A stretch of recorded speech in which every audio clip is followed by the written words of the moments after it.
देश में रोजमर्रा की चीजों, सब्जियों समेत अन्य सामानों की कीमतें आसमान छू रही हैं। लोग इस महंगाई से त्रस्त हो चुके हैं। वो केंद्र से लगातार मांग कर रहे हैं कि कुछ तो करो सरकार, लेकिन वो राहत देने को तैयार ही नहीं है। बल्कि अब तो देश में हालात ऐसे हो गए हैं कि लोग खाने के लिए परेशान हो गए हैं। जी हां, मोदी सरकार के राज में गोदामों में अनाज का स्टॉक इस वक्त पिछले 5 सालों के सबसे निचले स्तर पर पहुंच गया है। एफसीआई ने आंकड़े जारी किए हैं सरकार की नाकामियों की पोल खोलते हुए। आम आदमी को जीने के लिए न बंगला चाहिए, न गाड़ी और न 56 भोग की थाली।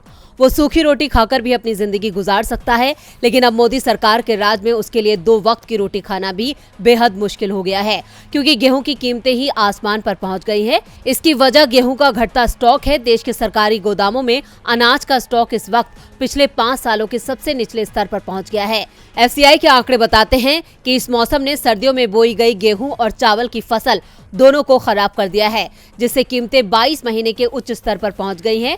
भारतीय खाद्य निगम ने डेटा जारी करते हुए कहा कि 1 अक्टूबर तक अनाज का कुल स्टॉक 51.14 मिलियन टन रहा, जबकि पिछले साल ये 800 टन से ज्यादा था, जिसमें गेहूं का स्टॉक 227.5 लाख टन है। वहीं दूसरी ओर बफर स्टॉक और चावल भंडारण में थोड़ी वृद्धि हुई है। 205.2 लाख टन के साथ बफर स्टॉक में 66% का इजाफा हुआ है। इसी तरह चावल का स्टॉक आवश्यक स्तर से लगभग 2.8 गुना अधिक है। एफसीआई का मानना है कि 4 साल पहले की तुलना में सरकारी गोदामों में इससे ज्यादा अनाज उपलब्ध रहता था। इस बार नाकाफी है। आंकड़े बताते हैं कि चावल का स्टॉक घरेलू आवश्यकताओं को पूरा करने के लिए काफी है, लेकिन गेहूं का स्टॉक 14 साल के निचले स्तर पर आ गया है। दरअसल सरकार किसानों से अपने लक्ष्य का लगभग आधा ही गेहूं खरीद सकी है। इसके पीछे की बड़ी वजह यूक्रेन रूस मामले के चलते उच्च निर्यात मांग की वजह से किसान निजी व्यापारियों को स्टॉक बेच रहे हैं।